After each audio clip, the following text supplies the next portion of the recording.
Welcome to on. स्वागत है सभी का आपके अपने यूट्यूब चैनल एनडी क्लासेस में। मैं विक्रम सिंह आप सभी लोगों का सह दिल से स्वागत करता हूं। आई होप आप लोग स्वस्थ होंगे, मस्त होंगे, ज़बरदस्त होंगे और जहां भी हैं वहां आगामी एग्जाम की तैयारी कर रहे हैं। दोस्तों, हम लोग कल पढ़ चुके थे गॉस के नियम जो गॉस की प्रमेय है उसके अनुप्रयोग पढ़ चुके थे। आज हम लोग उसी पे बेस आंगिक प्रश्न करेंगे। आपके सामने आंगिक प्रश्न लिखा है कि दो बड़ी पतली धातु की प्लेटें एक दूसरे के निकट हैं तथा समांतर हैं। प्लेटों पर विपरीत प्रकार के आवेश के पृष्ठ घनत्वों के परिमाण 17.7 - 22 कूलाम प्रति मीटर स्क्वायर है। प्लेटों के बीच वैद्युत क्षेत्र की तीव्रता की गणना कीजिए। जो हमारे पास आपके पास इस प्रकार से प्लेटें रखी गई हैं एक दूसरे के समांतर और जिनका जो पृष्ठ घनत्व है यानी कि आपका जो पृष्ठ घनत्व है सिग्मा बराबर है 17.7 × 10 - 22 कूलाम प्रति मीटर स्क्वायर है। उसके बाद आपको E बराबर आपको ज्ञात करना है यानी वैद्युत क्षेत्र की तीव्रता आपको ज्ञात करनी है। एप्सिलॉन नॉट जो होता है एप्सिलॉन नॉट है उसकी वैल्यू आप लोगों को मालूम होनी चाहिए 8.85 × 10 - 22 होती है। ठीक है, हम फॉर्मूले में रखेंगे E बराबर सिग्मा की वैल्यू 17.7 × 10 - 22 अपॉन में 8.85 × 10 - 12 यहाँ से दशमलव हटाएंगे, यहाँ से दशमलव हटाएंगे, यहाँ एक अंक बाद तो एक जीरो बढ़ जाएगा।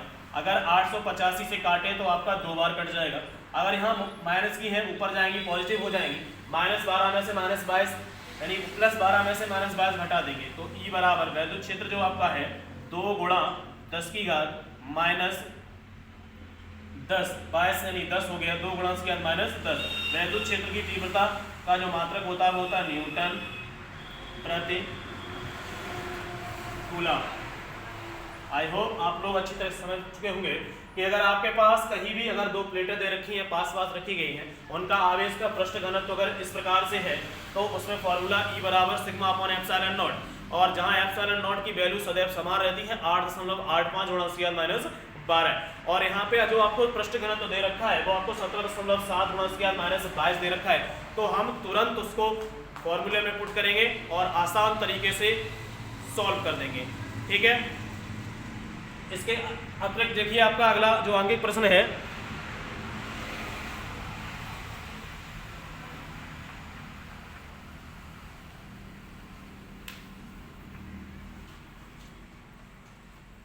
अगला जो आंगिक प्रश्न है कोई गॉसियन पृष्ठ है यानी कि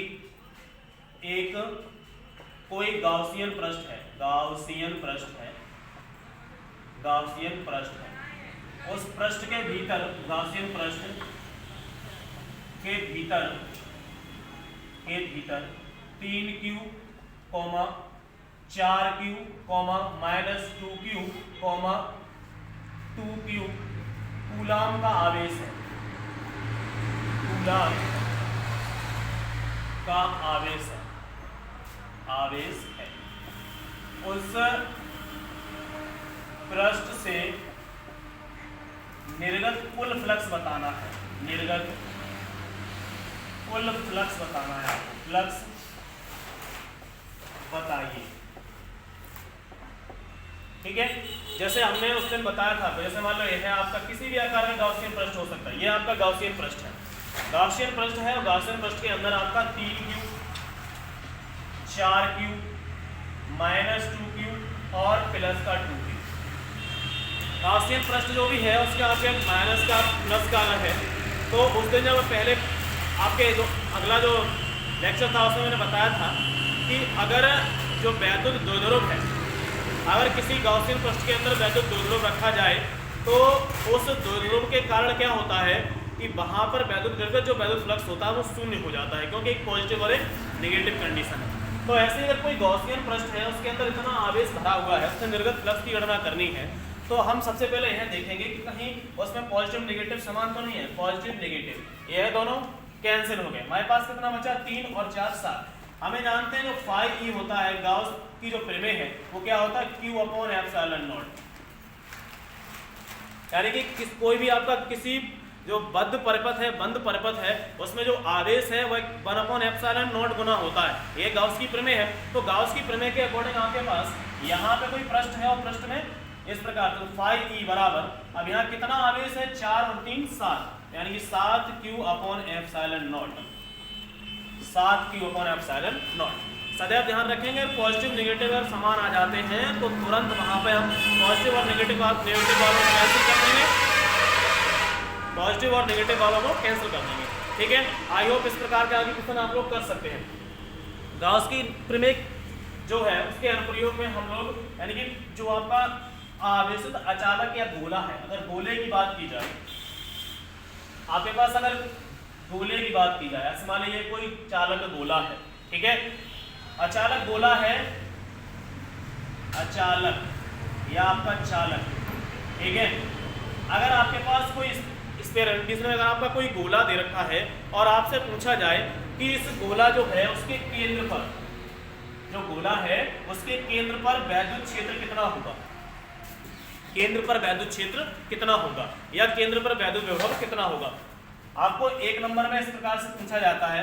तो नोट पॉइंट करके लिखेंगे कि अगर कोई आवेशित अचालक जो गोला है, तो गोला जो होता है कि केंद्र पर जो वैद्युत क्षेत्र है वह कितना होगा, लड्डू, 0। कितना होगा, 0 होगा। कोई भी आपका आवेशित जो भी गोलाकार जो भी गोला है उस पर वैद्युत क्षेत्र 0 होता है। ठीक है, क्योंकि वैद्युत क्षेत्र क्या है, यानी कि आवेश, और आवेश कहाँ रहते हैं, सिर्फ वो सरफेस, उसकी सतह पे विराजमान रहते हैं, वो अंदर प्रवेश नहीं कर रहे। आवेश यहाँ पे मौजूद होते हैं, यानी कि जो गोला होता है उसके पृष्ठ पर आवेश विद्यमान होते हैं, ना कि उस पृष्ठ के अंदर। इसलिए जो वैद्युत क्षेत्र होता है वह सदैव ही कितना होगा, केंद्र पर 0 होगा। बाहर मान लीजिए अगर 5 न्यूटन प्रति कूलाम है, 5 न्यूटन प्रति कूलाम है या 5000 न्यूटन प्रति कूलाम है, कितना भी हो, लेकिन केंद्र में कितना होगा, लड्डू, कितना, 0 होगा। ठीक है, 0 रहेगा, तो केंद्र पे आपका 0 हो जाएगा। ठीक है, और लेकिन अगर आपसे कहे गोला है कि पृष्ठ पर अगर विभव पृष्ठ पे अगर विभव 25 वोल्ट का है, अगर गोला है उसके पृष्ठ पर जो विभव है वो 25 वोल्ट का है, अगर 25 वोल्ट का विभव है, उसके पृष्ठ पे 25 वोल्ट का विभव है, तो उसके केंद्र पे कितना होगा, तो आप लोग क्या लगा देंगे, वैद्युत क्षेत्र की तरह 0 नहीं लगाएंगे। यह नहीं कि पता लगा कि पृष्ठ पर विभव अगर 25 वोल्ट है तो केंद्र पर विभव भी कितना होगा, 25 वोल्ट ही होगा, क्योंकि विभव जो होता है, अगर यहाँ पे 25 वोल्ट अगर आपका दे रखा है विभव, तो केंद्र पर भी 25 वोल्ट होगा। अगर गोले के पृष्ठ पर विभव 25 वोल्ट है तो केंद्र पर भी कितना होगा, 25 वोल्ट होगा। लेकिन अगर वैद्युत क्षेत्र अगर 25 न्यूटन प्रति कूलाम है, केंद्र पर पृष्ठ पर अगर 25 न्यूटन प्रति कूलाम है अगर वैद्युत क्षेत्र, तो केंद्र पर कितना हो जाएगा, लड्डू, 0 हो जाएगा। लेकिन विभव जो है, विभव की कंडीशन क्या आती है कि जो विभव की कंडीशन है वो सदैव उतनी रहती है जितना कि पृष्ठ पे है उतना ही, मतलब जो विभव होता है वह नियत रहता है और वैद्युत क्षेत्र नियत नहीं रहता है। ठीक है, तो आई होप आप लोगों को इस प्रकार से मदद मिल रही है। तो लाइक करने और कमेंट और शेयर करने में कंजूसी ना करें। ठीक है, जितना हो ज़्यादा से ज़्यादा MBA क्लासेस को शेयर करें, सब्सक्राइब करें। जय हिंद, लव यू, थैंक्स।